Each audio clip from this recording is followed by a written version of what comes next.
Buenas noches, hermanos. Los saludo en el precioso nombre de nuestro Señor Jesucristo. Una vez más, reunidos por este medio con todo el gozo de tener a Cristo en nuestras vidas.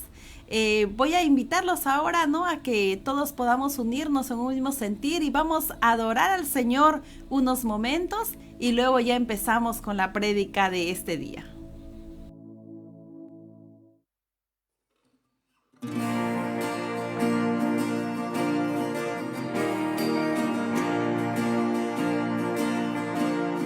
El mundo busqué y no pudo llenarme. Ningún tesoro que pueda ganar me saciará. Mas llegaste tú, me diste vida nueva. Cada deseo se cumplirá aquí en tu amor. No hay nada, nada mejor. No hay nada, nada mejor. No hay nada, nada mejor que mi Dios. Vengo sin miedo, sin reservas. Cada fracaso has visto, Señor, y aún tu amigo soy. Porque el Dios de los montes es el Dios de los valles.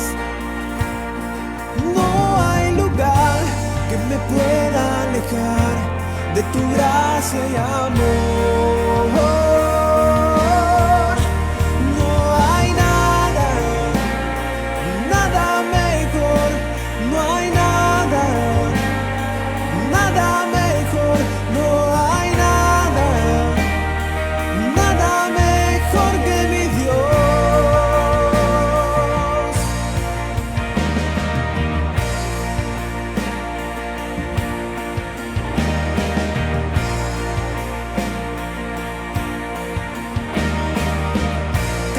La venganza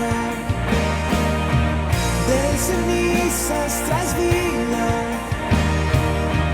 cambias culpa por gloria. Sé que solo tú lo harás. De las ruinas y tumbas nacen nuevos jardines. Resucitas los huesos, sé que solo tú lo harás. No hay nada, nada mejor. No hay nada, nada mejor. No hay nada, nada mejor que mi Dios.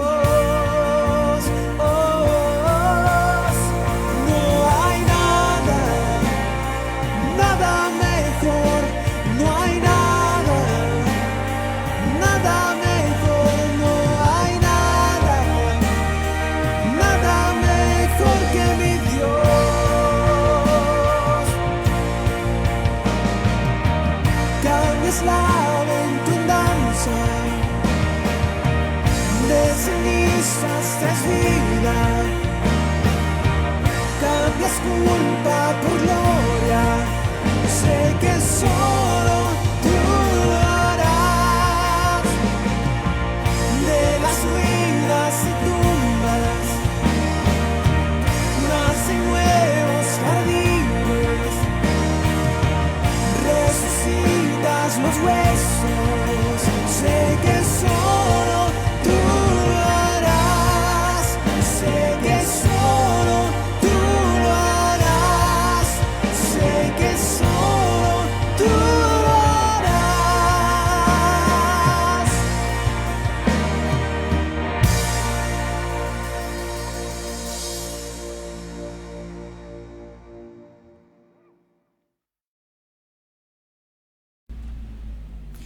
Bueno, hermanos, vamos a continuar el día de hoy con las enseñanzas acerca de Pablo. Y hoy nos toca viaje de Pablo a Jerusalén. Esto lo podemos encontrar en el libro de Hechos, el capítulo 21, del 1 al 16. Pero antes de empezar, vamos a hacer una breve oración para que sea Dios dirigiendo todo en este momento. Señor mi Dios, vengo delante de tu presencia en el precioso nombre de tu Hijo amado Jesús, para agradecerte, Padre, por todas las maravillas que tú haces en nuestras vidas, Señor. Aquí estoy delante de ti, Padre Santo, siendo obediente a tu palabra, Señor. Te pido que limpies mi corazón y mi mente, Señor Jesús, y que sea tu Santo Espíritu, Padre Santo, quien me guíe, quien me ayude, Señor Jesús, a poder trazar tu palabra de acuerdo a tu voluntad, Padre. Bendice a cada uno de mis hermanos que están presentes y ábreles la mente y el corazón para que puedan atesorar tu palabra, Señor Jesús, y aplicarla en sus vidas. Gracias te doy, Padre, en el nombre de Jesús. Amén, amén.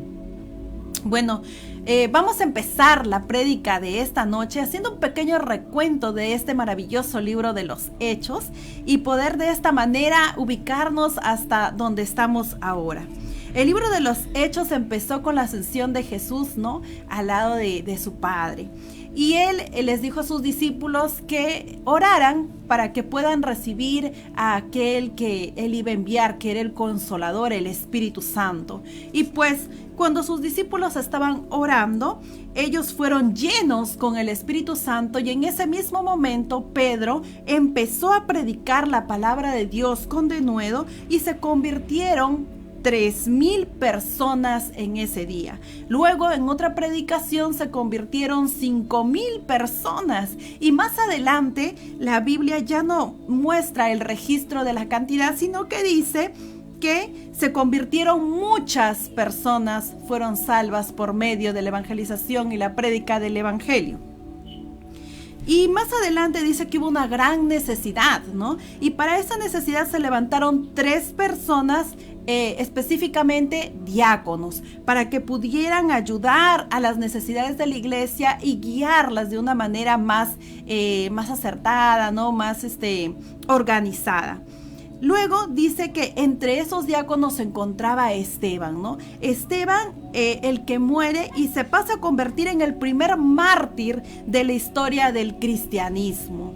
Y luego inicia una persecución por toda la iglesia, ¿no?, encabezada por Saulo de Tarso. Más adelante, Jesucristo se revela a Saulo y cambia su vida completamente, convirtiéndose este varón ahora en Pablo. En Hechos capítulo 10, el evangelio ya no es predicado solamente a los judíos, sino que comienza a ser predicado a nosotros los gentiles.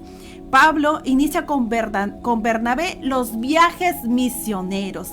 Más adelante, en Hechos 15, se forma el primer concilio porque hay una necesidad en la iglesia, ¿no? En este concilio se reúnen todos los ancianos de la iglesia juntamente con Pablo y tomaron decisiones que afectaron de forma positiva a la iglesia, ¿no?, hasta el día de hoy. Luego Pablo sale en un segundo viaje misionero llevando estas cartas que ellos habían acordado en este concilio con los ancianos y luego pues se va a un tercer viaje, ¿no? Y así llegamos al capítulo 20 de Hechos, donde Pablo se encuentra en Mileto con un grupo de hermanos, ¿no? Y se despide de ellos diciéndoles que tal vez no lo iban a volver a ver. Y así llegamos al capítulo 21, que es el capítulo que vamos a tocar hoy, en el que Pablo, ya habiéndose despedido de estos hermanos en Mileto, empieza un nuevo viaje y zarpa a Cos y de Cos a Rodas, de Rodas a Pátara, de Pátara a Siria y de Siria a Tiro. Dice que cuando él no se separa de estos hermanos, para él fue muy difícil y muy dura esta separación, tanto para él como para los hermanos que estaban con Pablo. ¿Por qué? Porque ellos eran como una familia, ¿no? Una familia en Cristo con un mismo sentir, guiados por el Espíritu Santo, se amaban mutuamente y era duro para ellos dejar partir a Pablo, y más aún cuando él les había dicho que tal vez no lo iban a volver a ver. Más adelante vamos a leer Vamos a leer Hechos 21:1 para que poder ubicarnos en lo que les acabo de explicar, que dice así: después de separarnos de ellos, zarpamos y fuimos con rumbo directo a Cos, y al día siguiente a Rodas, y de allí a Pátara. Sigamos del 1 al 3. Y hallando un barco que pasaba a Fenicia, nos embarcamos y zarpamos. Y al avistar Chipre, dejándola a la mano izquierda, navegamos a Siria y arribamos a Tiro, porque el barco había de descargar allí. Y nos encontramos ahora en este momento en que ellos desembarcan en Tiro, ¿no? O sea, se quedan allí en Tiro por la misma necesidad, y allí en Tiro suceden cosas asombrosas. Si seguimos leyendo en el versículo 4 y 5 y 6, dice así: y hallados los discípulos, nos quedamos allí 7 días, y ellos decían a Pablo por el Espíritu que no subiese a Jerusalén. Cumplidos aquellos días, salimos acompañándonos todos con sus mujeres e hijos hasta fuera de la ciudad, y puestos de rodillas en la playa, oramos. El 6. Y abrazándonos los unos a los otros, subimos al barco, y ellos se volvieron a sus casas. Entonces, en estos versículos podemos enfatizar algunos puntos importantes. El primero, que lo primero que hace Pablo al llegar a Tiro es buscar a los hermanos para congregarse y para también enseñarles a ellos acerca de Jesucristo, ¿no? Pablo entiende que él necesita servir a Dios en todo tiempo, en todo momento. Y eso es algo que a veces nosotros no hacemos. No entendemos que nuestra prioridad como cristianos es buscar rodearnos de hermanos que tengan el mismo sentir que nosotros, el de aprender acerca de Jesucristo y el de predicar la palabra de Dios. Pablo tenía muy en claro esto, por eso fue él un muy buen ejemplo que él nos enseña y nos deja, es que donde estemos debemos de buscar congregarnos, y nuestra prioridad debe ser siempre el predicar la palabra de Dios. Dice que Pablo aquí se queda 7 días y estos hermanos se sentían cómodos con él. ¿Cómo no sentirse cómodo con alguien que comparte ese mismo sentir, de que es el de ser obediente a nuestro Dios, el de poder hablar acerca de la palabra, ¿no? El de poder ayudarnos mutuamente a crecer espiritualmente? Ellos se encontraban felices al saber que Pablo tenía esa disposición de enseñarles, ¿no? De hablarles más acerca de Jesucristo. Por eso, al quedarse Pablo estos 7 días con ellos eran los hermanos más felices del mundo, ¿no? Estaban felices de saber que Pablo estaba ahí, que él les era un líder de los que ellos podían aprender muchas cosas, ¿no? Entonces es necesario que nosotros también entendamos esto, ¿no? Que nuestra prioridad siempre debe ser buscar, ¿no? Personas que nos alienten a seguir a Jesucristo, a las que nosotros podamos ayudar a crecer espiritualmente y que nos ayuden también a nosotros a crecer espiritualmente.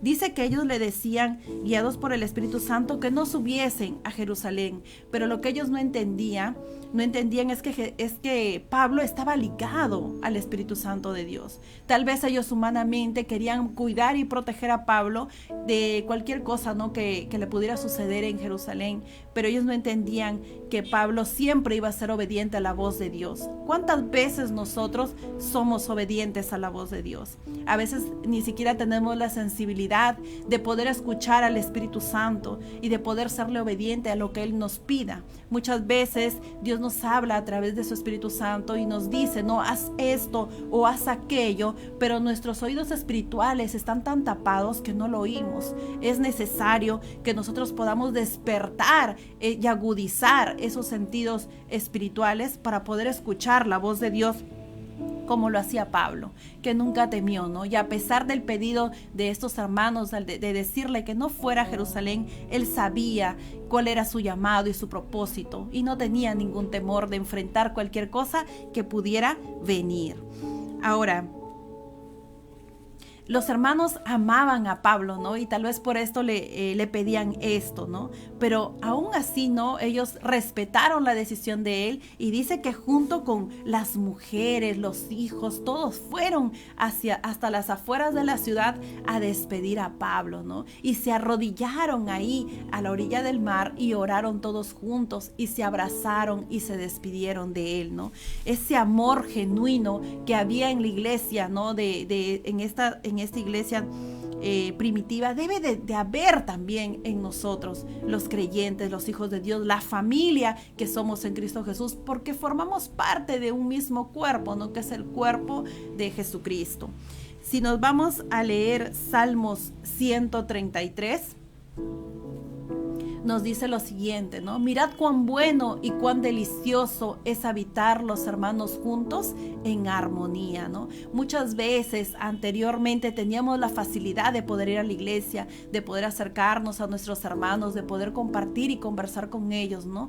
Pero ahora no podemos por estas circunstancias, pero estamos unidos en un mismo sentir que es a través del Espíritu, ¿no? Entonces debemos de estar siempre orando los unos por los otros, utilizando los medios de comunicación para saber cómo se encuentra nuestro hermano, porque si bien tenemos una familia nuclear, no de sangre, también tenemos una familia espiritual y no debemos de olvidarnos de esto. Si nos vamos a leer Hebreos 10, 24 y 25, dice lo siguiente: y considerémonos unos a otros para estimularnos al amor y a las buenas obras, no dejando de congregarnos como algunos tienen por costumbre, sino exhortándonos, y tanto más cuanto veis que aquel día se acerca. Entonces debemos entender que nosotros somos una gran familia en Cristo Jesús y Dios nos demanda la unidad, ¿no? Que seamos unidos, que nos preocupemos los unos por los otros, que nos alentemos, ¿no? Que nos alentemos a seguir perseverando en esta hermosa fe que nos une, que es el amar a Dios, el servir a Jesucristo, el anhelar las cosas de nuestro Padre y el anhelo de querer crecer siempre espiritualmente, ¿no? Dios envía bendición cuando nosotros estamos unidos. Recordemos que no eres tú, no soy yo, sino que somos una unidad en Cristo Jesús, formamos parte del cuerpo de Cristo Jesús, y esto lo entendían muy bien estos hermanos de Tiro. Por eso es que lo despidieron así tan efusivamente a Pablo, eran tan unidos, ellos sabían que eran una hermosa y gran familia como lo somos nosotros. Más adelante en Hechos 21, 7 y 8, 9, vamos a leerlo, dice así: y nosotros completamos la navegación saliendo de Tiro y arribando a Tolemaida, y habiendo saludado a los hermanos nos quedamos con ellos un día. Al otro día, saliendo Pablo y los que con él estábamos, fuimos a Cesarea, y entrando en casa de Felipe el evangelista, que era uno de los 7, posamos con él. Este tenía 4 hijas, doncellas que profetizaban. Muy bien, a ver, vamos a quedarnos hasta ahí. Entonces, ¿qué nos enseñan estos versículos, no? Dice que Pablo, saliendo de Tiro, fueron a Tolemaida y se quedaron ahí un día, y dice que luego fueron a Cesarea, a la casa de Felipe el evangelista, uno de los 7 que tenía 4 hijas doncellas, ¿no? ¿Quién era Felipe? Si nosotros recordamos un poco quién era Felipe, Felipe era uno de los 7 diáconos que el Espíritu Santo había levantado junto con Esteban, ¿no? Esto lo podemos encontrar en el libro de los Hechos en capítulos anteriores, ¿no? Felipe era uno de esos 7 diáconos, y ahora lo encontramos en este capítulo 21 ya con su esposa y con sus hijas, ¿no? 4 hijas doncellas. Ahora, ¿qué es lo interesante de todo esto? Dice que Felipe también llevó predicación a Samaria, le predicó a un funcionario de la reina de Candas, reina de los etíopes, ¿no? Todo esto hizo Felipe. ¿Y qué pasa? Que Felipe, como les vuelvo a recalcar, era uno de los 7 diáconos juntamente con Esteban. ¿Y quién llega a la casa de él? Pablo, que anteriormente fue Saulo, el perseguidor de los cristianos, el que propició la muerte de Esteban, ¿no? Y aquí estaba, en la casa de Felipe. ¿Qué nos demuestra esto? Primero nos demuestra que en el corazón de Felipe abundaba el amor de Dios y sus sentidos espirituales estaban bien afinados, porque ya no veía a Pablo como ese Saulo que mató a su amigo Esteban, sino que lo veía como veía a Jesucristo en Pablo. Podía ver a un Pablo transformado, a un Pablo diferente. Por eso es que él perdonó, ¿no? Perdonó Felipe a Pablo y lo recibió en su casa. Y no solamente él, sino que toda su familia, porque él y toda su familia creían en Dios, tenían a Jesucristo en sus vidas. Ellos nos enseña esta parte de la palabra algo muy específico, ¿no? En este momento Felipe pudo haber pensado, no, Pablo es mi enemigo porque mató a mi amigo, mi hermano en Cristo Esteban, ¿no? Pero sin embargo su pensamiento fue diferente, era un pensamiento renovado por el amor de Dios, ¿no? Por la presencia de Jesucristo en su vida. Y esto nosotros debemos aprenderlo, debemos de tenerlo muy, muy en claro, que nosotros somos nuevas criaturas en Cristo Jesús, ¿no? Y que debemos de tener ese amor genuino que nace de nuestro corazón solo si tenemos a Jesús en nuestras vidas. Si nos vamos a Primera de Juan 4:20, podemos leer lo siguiente. Si alguno dice, yo amo a Dios y aborrece a su hermano, es mentiroso. Pues el que no ama a su hermano a quien ha visto, ¿cómo puede amar a Dios a quien no ha visto, ¿no? En este momento, si Felipe hubiera tenido otro proceder, entonces no hubiera mostrado el amor de Dios en su vida, pero ocurrió todo lo contrario, ¿no? Él mostró al recibir a Pablo que lo había perdonado, que lo aceptaba como su hermano en Cristo, que veía a Jesucristo reflejado en la vida de Pablo, ¿no? ¿Por qué? Porque era un hijo de Dios también él. Qué hermoso, ¿no? Esto nos enseña a nosotros a que nosotros también debemos amar a nuestros enemigos, ¿no? ¿Qué hay de bonito o qué hay de extraordinario en amar a los que nos aman si no podemos amar a nuestros enemigos, a los que nos aborrecen, ¿no? En eso está la diferencia en que seamos o no hijos de Dios, en que podemos amar aún a los que nos hacen daño, aún a los que nos aborrecen, ¿no? Tal como lo hizo Felipe, tal como nos lo demostró. Ahora habla aquí también de que tenía sus 4 hijas que eran doncellas y que ellas también profetizaban, ¿no? Y de estos dones se nos habla en 1 de Corintios 12. Ustedes después ya lo pueden revisar en sus casas. 1 de Corintios 12 nos habla de los dones del Espíritu. Y estos dones sirven para edificar la iglesia, sirven para el servicio de nuestro Padre Celestial. Si tú o cualquiera de los que me están viendo tiene un don, entonces actívenlo en el nombre de Jesús. Busquen de la presencia de Dios y activen ese don que Dios le ha dado, o esos dones que Dios les ha dado, que no son para gloria de ustedes o gloria de nosotros, no, sino es para la gloria de Dios, para el servicio de su iglesia, no es para guardarlo para nosotros mismos. Ahora nos vamos a Hechos 21 del 10 al 14, vamos a leer y dice así: y permaneciendo nosotros allí algunos días, descendió de Judea un profeta llamado Ágabo, quien viniendo a vernos tomó el cinto de Pablo y atándose los pies y las manos dijo: esto dice el Espíritu Santo, así atarán los judíos en Jerusalén al varón de quien es este cinto y le entregarán en manos de los gentiles. Al oír esto, le rogamos nosotros y los de aquel lugar que nos subiese a Jerusalén. Entonces Pablo respondió: ¿qué hacéis llorando y quebrantándome el corazón? Porque yo estoy dispuesto no solo a ser atado, más aún a morir en Jerusalén por el nombre del Señor Jesucristo. Y como no le pudimos persuadir, desistimos, diciendo: hágase la voluntad del Señor. Amén, ¿no? Vemos a un Pablo que se va... que dice que permaneciendo en Cesarea en casa de Felipe, vino a Judea un profeta llamado Ágabo, ¿no? Este profeta le profetizó que pasaría muchas tribulaciones, ¿no? Y le rogaron los que estaban ahí que no se fuese para Jerusalén, ¿no? Pero ¿qué pasa? Que no le pudieron persuadir y por lo tanto desistieron. Vamos a ver por un momento quién era Ágabo. Ágabo era un profeta de Dios. Ágabo antes anunció un gran hambre. Esto lo podemos encontrar en Hechos 11:28. Él anunció un gran hambre y por eso enviaron ayuda a los hermanos de Judea por medio de Pablo y Bernabé, ¿no? Enviaron una ayuda para ellos y Pablo y Bernabé fueron los encargados de llevar esta ayuda. Ahora, ¿por qué a pesar de que constantemente le decían a Pablo que desistiera de ir a Jerusalén, él no les tomaba en cuenta, ¿no? Sino que él decía, yo voy a ir para allá?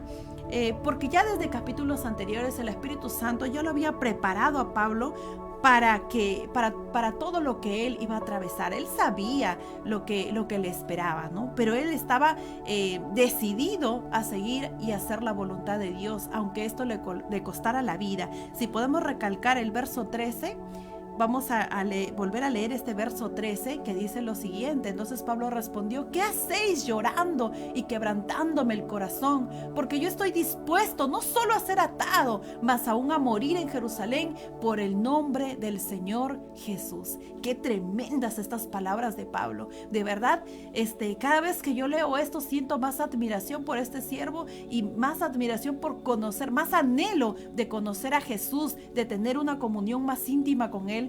Porque esa transformación que ocurrió en Pablo puede ocurrir en nuestras vidas, siempre y cuando busquemos al Señor de corazón. Pablo estaba determinado a hacer la voluntad de Dios, aunque esto le costara la vida.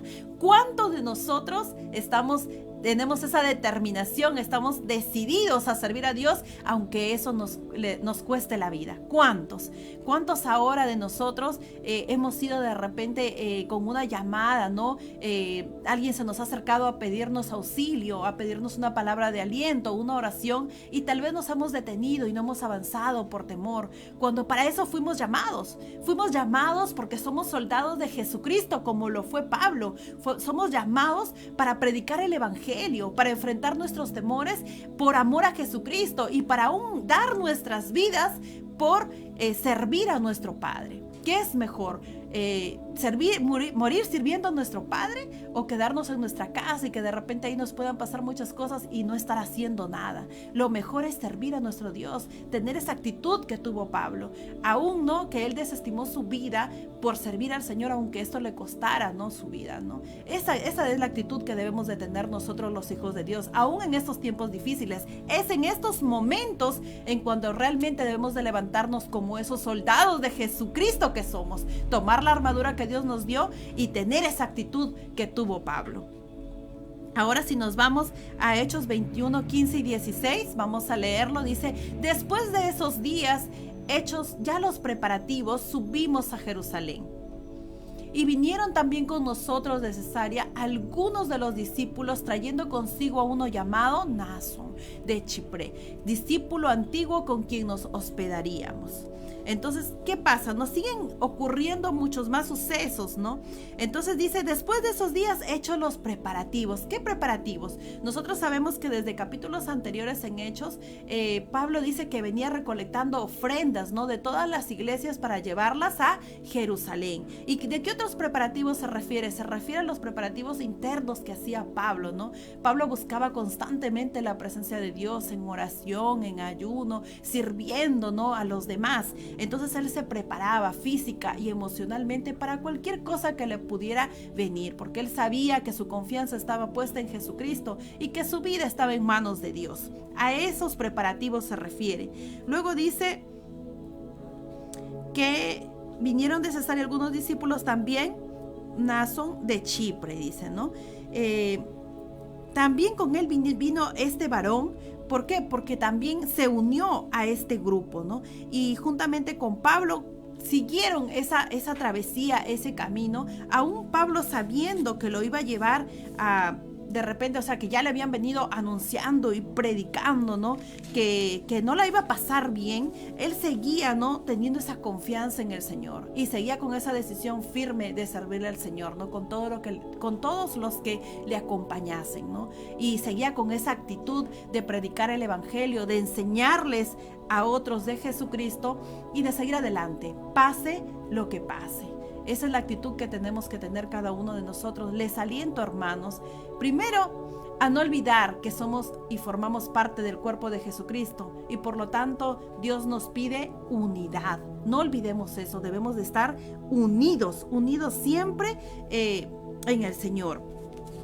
Y que también debemos de tener esa actitud que tuvo Pablo, de poder ser osados, ser valientes, de poder anunciar la palabra de Dios, de poder predicar con denuedo. ¿Te di un último versículo, por favor? Sí, primera de Juan creo que fue, o no, San Juan. Vamos a leer esto último para poder concluir con la prédica de hoy, que dice así. En San Juan 17:21 dice así: para que todos sean uno como tú, oh Padre, en mí y yo en ti, que también ellos sean uno en nosotros, para que el mundo crea que tú me enviaste. La gloria que me diste yo les he dado, para que sean uno, así como nosotros somos uno. Yo en ellos y tú en mí, para que sean perfectos en unidad, para que el mundo conozca que tú me enviaste y que los has amado a ellos como también a mí me has amado. Entonces, aquí nos recalco una vez más, ¿no?, que nosotros debemos estar unidos en todo tiempo, que nuestra familia no se limita a esa familia nuclear de sangre, sino que también tenemos una familia más importante, aunque no nos parezca, más importante, que es la familia espiritual. Yo estoy segura que muchos de mis hermanos que me están viendo muchas veces han orado por mí, y yo también he orado por ustedes, porque estamos unidos en un mismo sentir, ¿no?, que es el de servir a Dios. No tengamos ningún temor, sigamos adelante, recordemos que somos soldados de Jesucristo, y el que va delante de nosotros es nuestro Padre Celestial. Que Dios los bendiga a cada uno de ustedes y sigamos adelante esforzándonos y siendo valientes. Y vamos a hacer una corta oración para darle gracias a Dios por su palabra, y luego de esto vamos a poder saludar a nuestros hermanos. Gracias te doy, Señor Jesús, por tu palabra, Padre, porque cada día que escudriño tus palabras, Señor, me enseñas más, aprendo más, Señor Jesús.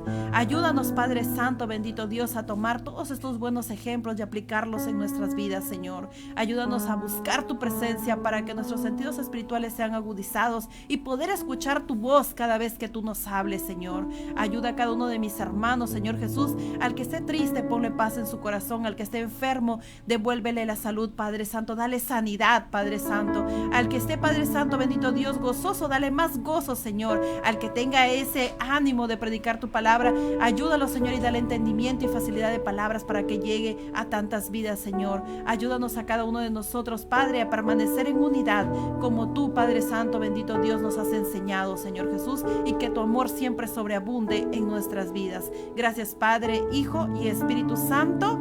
Amén. Y vamos a saludar a mis hermanos. Saludamos a nuestra hermana Jackie Velázquez, a nuestro hermanito Carlos Correa, a nuestro hermano Marchero, a Christopher Correa, a nuestro hermano Cliff, a nuestro hermano Natanael, a la familia pastoral, estemos siempre orando por ellos, a mi hijita Lía Vargas, a Gómez Yolandita, que Dios te bendiga, a mi hijito Benjamin, un beso, hijo mío, a nuestra hermanita Luisa García, a Elga Requelme, a Jaelita, a Jennifer Ariza, a Leila Zapata, a Stephanie Valiente, a mi mamita, a Yera Larisa, a David Correa, a Lucero Matos, a Bianca Zoe, a Patti Gómez, a Percy, mi esposo, que Dios te bendiga, a Olimpia Melgar y a Elizabeth Rodríguez. Recuerden que no estamos solos, que Dios siempre pelea por nosotros, y sigamos firmes y adelante como buenos soldados de Jesucristo. Bendiciones, hermanos, y buenas noches.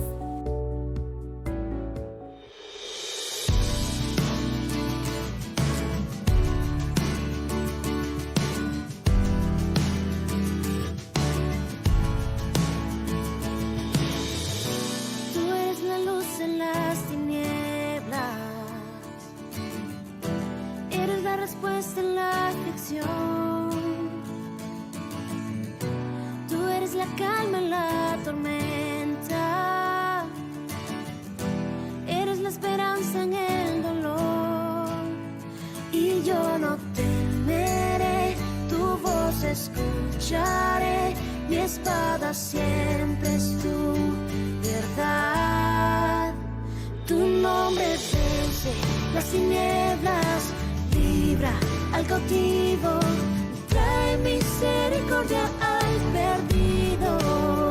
Tu nombre es fiel, la batalla, victoria en las pruebas, poderoso nombre que no falla. Tu nombre es grande, tu nombre es grande.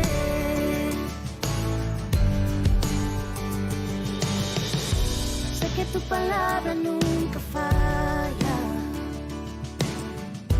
sé que la esperanza en ti está. Y sin importar la circunstancia, tu promesa permanecerá. Y yo no temeré, tu voz escucharé, mi espada siempre es tu verdad. Tu nombre vence las tinieblas, libra al cautivo, trae misericordia al perdido. Tu nombre es fiel en la batalla, victoria en las pruebas, poderoso nombre que no falla. Tu nombre es grande, oh, tu nombre es grande. Con tu voz la tierra tiembla, por tu luz huye en tinieblas. Poderoso es tu nombre, a una voz tu iglesia canta, a una voz tu pueblo clama. Poderoso es tu nombre, con tu voz la tierra tiembla, por tu luz huye en tinieblas. Poderoso es tu nombre, a una voz tu iglesia canta, a una voz tu pueblo clama. Poderoso es tu nombre, tu nombre vence las tinieblas,